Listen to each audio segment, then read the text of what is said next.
निर्मला कौवे अपने जीवन से बहुत दुखी थी। कुछ ही समय पहले ठंड के कारण उसका पति चल बसा।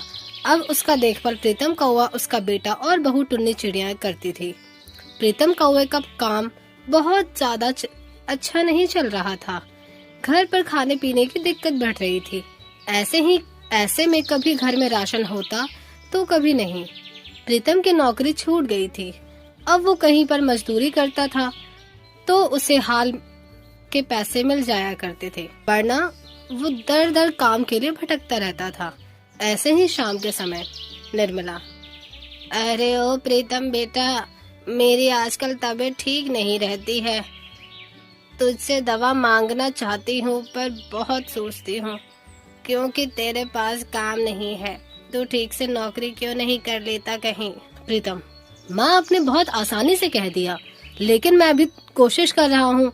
मुझे कहीं नौकरी नहीं मिल रही है। मैं जानता हूँ घर में बहुत खर्चे हैं। टुन्नी, प्रीतम जी आप अपना हौसला रखिए, एक ना एक दिन जरूर बात बन जाएगी और हमारे हालत सुधर जाएंगे। माँ जी, घर में बस एक कद्दू रखा है, उसकी सब्जी बना दूं?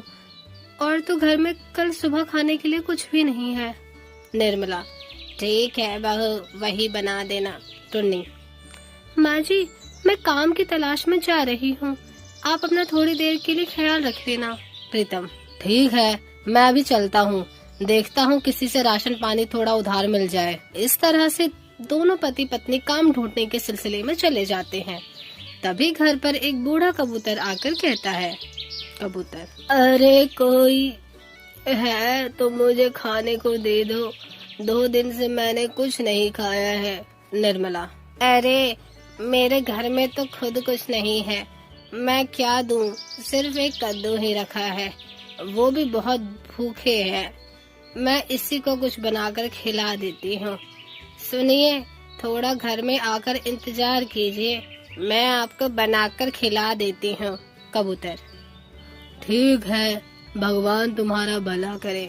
निर्मला कौवे उस भूखे कबूतर को कद्दू की एक सब्जी बनाकर भरपेट सारा खाना खिला देती है। तभी वो बदले में 3 बीज देकर कहता है, कबूतर, इन बीज को जमीन में बो देना, इससे तुम्हें वो मिलेगा जिससे तुम्हारी जिंदगी सफल हो जाएगी।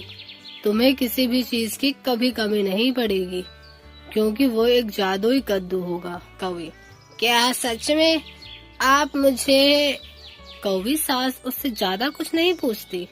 इससे पहले वो कबूतर अदृश्य हो जाता है। घर आकर बहू से सुनाती है कि एक कद्दू था, वो भी दे दिया। सास चुपचाप उसकी डांट सुन लेती है। अगले दिन वो उन बीज को बोकर पानी डाल देती है। 2 दिन बाद वो एक जादुई बेल में बन जाता है, जिस पर मोटे मोटे कद्दू लटके थे। कौवी, अरे लगता है सच में ही जादुई कद्दू है, तभी 2 दिन में आ गए। तभी कौवी उस कद्दू को तोड़कर कहती है, कौवी, हे जादुई कद्दू, अगर तुम सच में जादुई हो तो हमारे घर में राशन भर दो। कौवे के ये कहते ही घर का सारा राशन भर जाता है। ये चमत्कार देखकर टुन्नी चिड़िया आकर कहती है, टुन्नी, माँ जी अंदर आइए, पता है आपको सारा राशन घर में भर गया है, पता नहीं कैसे कहाँ से आया। कौवे, मुझे पता है, ये सब जादुई कद्दू का कमाल है। तुम जिस चीज के लिए मुझे डांट रही थी, उसी ने मुझे जादुई कद्दू के बीज दिए। उसके रूप में एक फरिश्ता हमारी मदद के लिए आया था।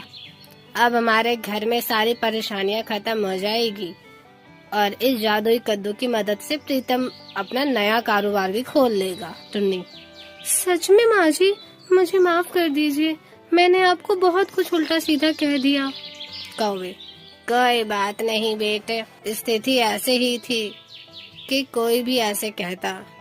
इस तरह से दोनों सास बहू जादुई कद्दू के बारे में प्रीतम को बता देते हैं, जिसके बाद प्रीतम उस जादुई कद्दू से सोने को सुनार को देकर बदले में आए पैसे से अपना कारोबार शुरू करता है। इस तरह से धीरे धीरे सब कुछ ठीक हो जाता है और जादुई कद्दू का राज सिर्फ टोनी चिड़िया और सास कौवी के बीच रहता है। सीन, उड़ते हुए पाखी।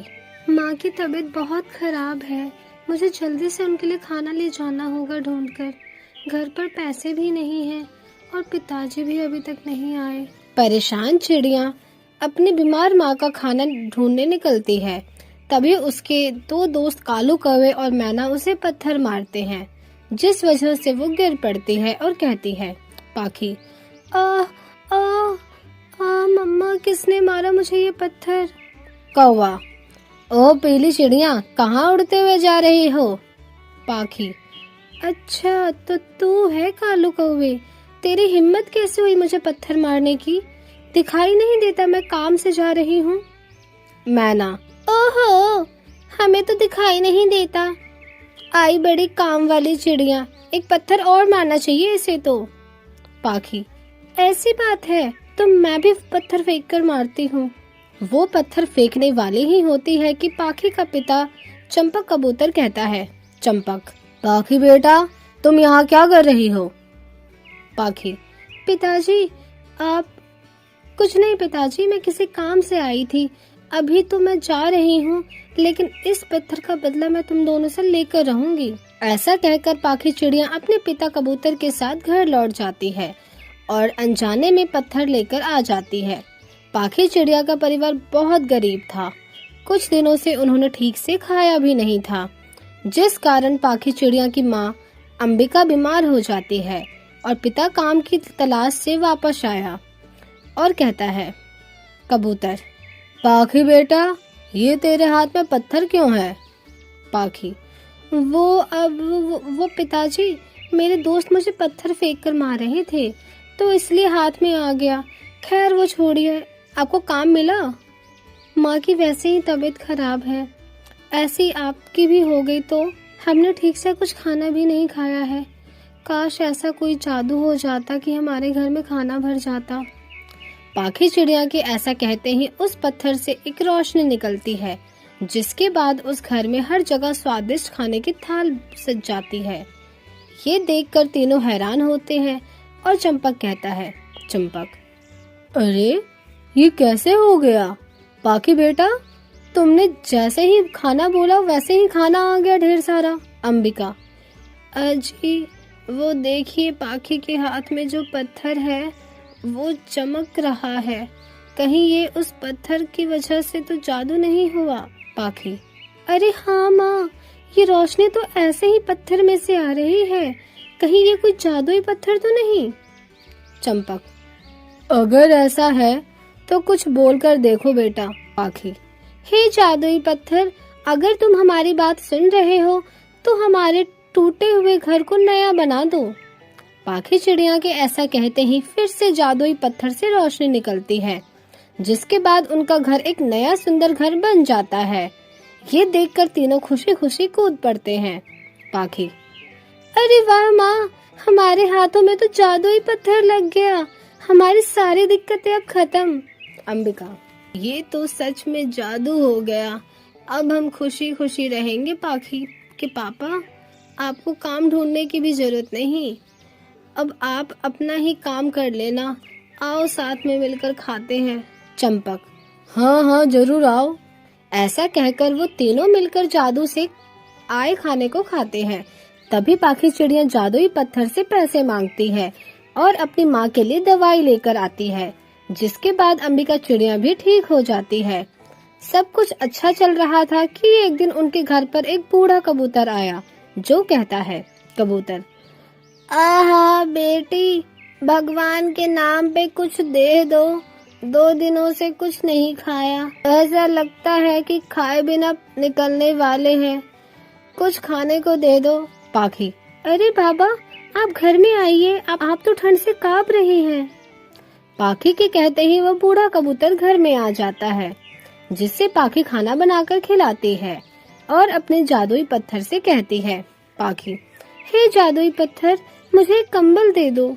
ये कहते ही ये कंबल उस बूढ़े कबूतर को उड़ा देती है और उसे भरपेट खाना खिलाकर कहती है, पाखी, बाबा, आपके लिए कुछ और लेकर आऊं?